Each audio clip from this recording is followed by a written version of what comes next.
تمہارے دادا ابو نے نہایت دانشمندی کا ثبوت دیا ہے۔ ایک تو بدکار بھائی سے بہنوں کو دور کر دیا ہے اور ساتھ ہی دنیا والوں پر بھی ثابت کر دیا ہے کہ وہ حق کے آگے اپنے سگے خون کو بھی معاف نہیں کرتے۔ آپ میرے دادا ابو کی دانشمندی کا حوالہ دے رہے ہیں، لیکن میرے پاس بھی کچھ تھوڑی سی ذہانت ہے، اور اس ذہانت کا تقاضا ہے کہ میں آپ کی بیٹی بننے سے انکار کر دوں۔ یہ تم کیا کہہ رہی ہو؟ میں درست کہہ رہی ہوں۔ اگر آپ نے اپنے بیٹے کو اپنے گھر سے نکالا، آگ کیا، اپنی دولت و جائیداد سے محروم کیا اور اپنے دفتر میں آنے سے روکا، تو میں آپ سے کوئی رشتہ رکھنا تو دور کی بات ہے، یہاں قدم رکھنا اور آپ لوگوں کا سامنا کرنا بھی گوارا نہیں کروں گی۔ فاروق احمد تھوڑی دیر تک سر جھکائے بیٹھے رہے، پھر بولے، بیٹی، انسان ایک دوسرے سے بہت کچھ سیکھتا ہے اور ہم بھی سیکھنے کے عمل سے گزر رہے ہیں۔ تمہارا وہ ایک ہی بھائی ہے، تمہارے دادا ابو کا وہ ایک ہی پوتا ہے نا؟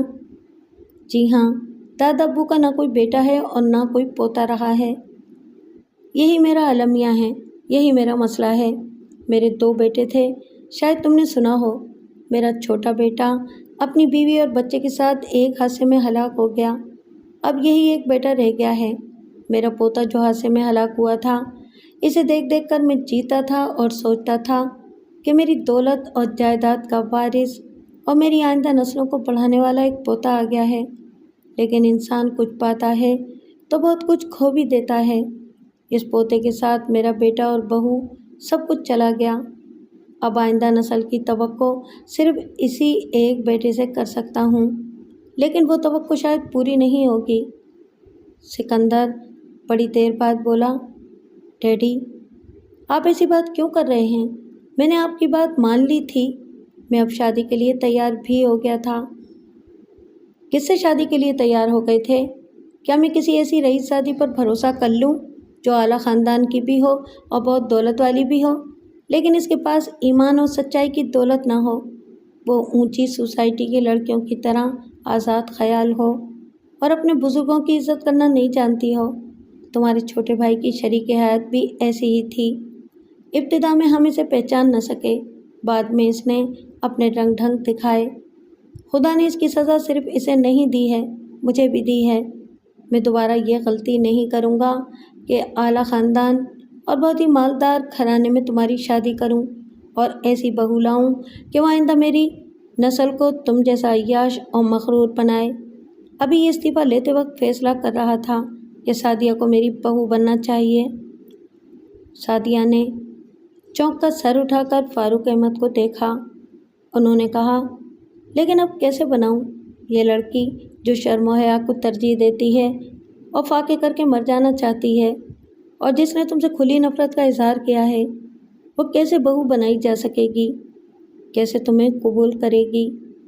سکندر نے ہچکچاتے ہوئے کہا، ڈیڈی، آپ مجھ سے اس قدر نالاں ہیں کہ راہ راست پر آنے کی بات کروں تو اعتبار نہیں کریں گے؟ سعدیہ سے التجا کر رہا ہوں کہ… وہ اس کی بات کاٹ کر بولی، خدا کے لیے میرے سامنے ایسی گفتگو نہ کریں۔ ایسی گفتگو بزرگوں کے درمیان ہوتی ہے، لیکن میں یہ نہیں چاہوں گی کہ میرے بزرگ آپ سے یا آپ لوگ میرے بزرگوں سے اس سلسلے میں باتیں کریں۔ تھوڑی دیر پہلے آپ نے فرمایا تھا کہ مجھ جیسی بے شمار لڑکیاں ہیں جنہیں خریدا جا سکتا ہے۔ آپ تلاش کریں گے تو مجھے یقین ہے کہ آپ کو مجھ جیسی یا مجھ سے بھی اچھی بہو مل جائے، لیکن پلیز آپ مجھ سے اس قسم کی توقع نہ کریں۔ فاروق احمد نے بیٹے کو گھور کر دیکھا، پھر کہا، تم باہر جاؤ۔ اس نے ہچکچاتے ہوئے باپ کو دیکھا۔ باپ نے ڈانٹ کر کہا، it's my order, go away from here. وہ سر جھکا کر اپنے ہونٹوں کو اور مٹھیوں کو بھیجتا ہوا باہر چلا گیا۔ اس کے جانے کے بعد فاروق احمد نے کہا، تم نے میری ایک غلطی کا احساس مجھے دلایا۔ مجھے اپنے بیٹے کے سامنے رشتہ ازدواج کے سلسلے میں گفتگو نہیں کرنا چاہیے تھی، اور اب اس کی غیر موجودگی میں بھی تم شاید گفتگو برداشت نہ کرو۔ لیکن میں ایک آخری بات پوچھتا ہوں، تم بہت سعادت مند بچی ہو۔ اگر تمہارے دادا ابو راضی ہو جائیں گے اور وہ تمہیں حکم دیں گے تو کیا تم شادی سے انکار کر دو گی؟ وہ دادا ابو کے حوالے پر کچھ نہ کہہ سکی۔ اس نے خاموشی سے سر کو جھکا لیا۔ فاروق احمد نے کہا۔ شاباش بیٹی، تمہارے انداز نے تمہاری سعادت مندی کو ظاہر کر دیا ہے، خدا تمہیں خوش رکھے۔ وہ سر پر آنچل رکھنے کے بعد کسمسا رہی تھی، اسے عجیب سا لگ رہا تھا۔ انہوں نے کہا، میں ڈرائیور سے کہتا ہوں کہ گاڑی دروازے پر لے آئے، ابھی میرے ساتھ اپنے گھر چلو، مجھے اپنے دادا ابو سے ملواؤ۔ وہ ایک دم سے سر اٹھا کر بولی، نہیں نہیں، آپ وہاں نہیں جا سکتے۔ کیوں نہیں جا سکتا؟ آپ سمجھنے کی کوشش کریں، ایک قیمتی کار ہمارے دروازے کے آگے رکے گی تو بات خواہ کتنی ہی اچھی ہو، محلے والی بات کا بتنگڑ بنا دیں گے۔ یہ پھر ایک مسئلہ کھڑا ہو گیا۔ لڑکے والوں کو لڑکی والوں کے گھر رشتہ مانگنے جانا چاہیے۔ اب میں یہ تو نہیں کہہ سکتا کہ تمہارے دادا ابو میرے پاس آئیں، یہ بات اصول کے خلاف ہوگی۔ ویسے تم میری ایک بات مانو گی؟ آپ حکم کریں۔ میں اپنی بیٹی سمجھ کر حکم دیتا ہوں، ایک موبائل فون مجھ سے لے جاؤ اور اپنے دادا ابو کو دو، میں اس کے ذریعے ان سے بات کروں گا۔ انہوں نے انٹر کام کے ذریعے سیکرٹری سے کہا، چیف اکاؤنٹنٹ سے کہو مس سعدیہ کی 1 ماہ کی تنخواہ لے کر آئے اور رسید پر دستخط کرا لے۔ یہ کہہ کر انہوں نے بٹن آف کر دیا۔ ابھی پہلی تاریخ میں 5 دن باقی ہیں، آپ مجھے پوری ماہ کی تنخواہ کیوں دے رہے ہیں؟ اس لیے کہ آج بسوں کی ہڑتال ہے، میں تمہیں کار سے بھیجوں گا تو تم کار میں نہیں جاؤ گی، لیکن تمہارے پاس رقم ہوگی تو ٹیکسی میں جا سکو گی۔ مجھے افسوس ہے، ٹیکسی میں نہیں جاؤں گی۔ وہ کیوں؟ کچھ دنوں پہلے میرے بھائی جان ٹیکسی میں آتے جاتے تھے اور محلے میں طرح طرح کی باتیں بنتی تھیں۔ وہ ٹیکسی چاہے پیلی ہو یا کالی، ایک طرح سے رسوائی کا سبب بن گئی ہے۔ تو پھر آٹو رکشہ میں چلی جاؤ، کچھ نہ کچھ تو کرنا ہی پڑے گا۔ آٹو رکشے میں ہی جاؤں گی، لیکن محلے کے قریب ہی اتر جاؤں گی۔ تم جیسا مناسب سمجھتی ہو ویسا ہی کرو۔ فاروق احمد نے دراز کھول کر ایک موبائل فون نکالا، پھر کہا، اسے اپنے پاس رکھو۔ اس نے کرسی سے اٹھتے ہوئے میز پر جھک کر موبائل فون کو لیا۔ فاروق احمد نے ایک کارڈ اسے دیتے ہوئے کہا، اس کارڈ میں میرے دفتر کا، میری رہائش گاہ کا اور میرے ذاتی موبائل فون کا بھی نمبر ہے۔ تم وہاں پہنچ کر اپنے دادا ابو سے میری بات کرواؤ، پھر فون پر اپنے دادا ابو سے بات کرواؤ۔ میں گھر جا کر صرف تمہارے فون کا انتظار کرتا رہوں گا۔ جانے سے پہلے ایک بات اور سن لو، میرا بیٹا خواہ قابل اعتماد ہو یا نہ ہو، میں خدا کو حاضر و ناظر جان کر کہتا ہوں کہ تمہیں کبھی پچھتانے کا موقع نہیں دوں گا۔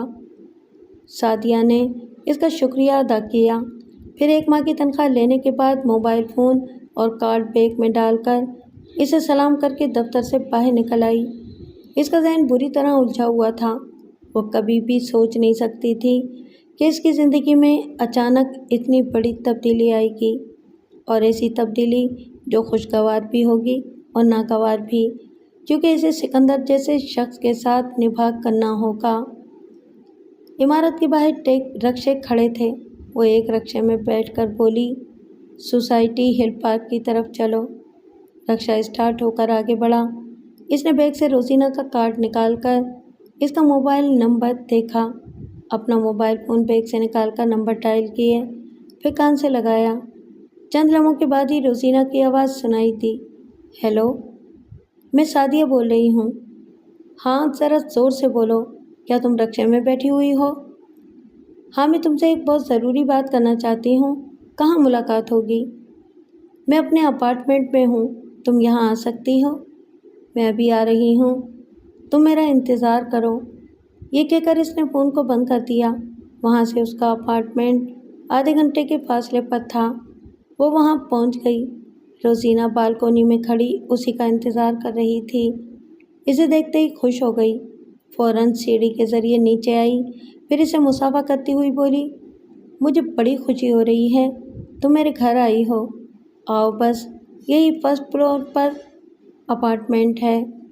وہاں پہنچ کر وہ اپارٹمنٹ کا دروازہ کھول کر اس کے ساتھ اندر آئی، پھر بولی، آؤ تمہیں پورا اپارٹمنٹ دکھاؤں۔ سعدیہ نے اس کے شانے پر ہاتھ رکھ کر کہا، پھر کسی وقت دیکھ لوں گی، ابھی میرے پاس وقت نہیں ہے، گھر بھی پہنچنا ہے اور تم سے بہت ضروری بات کرنی ہے۔ وہ صوفے پر اسے بٹھاتے ہوئی بولی، ایسی کیا بات ہے؟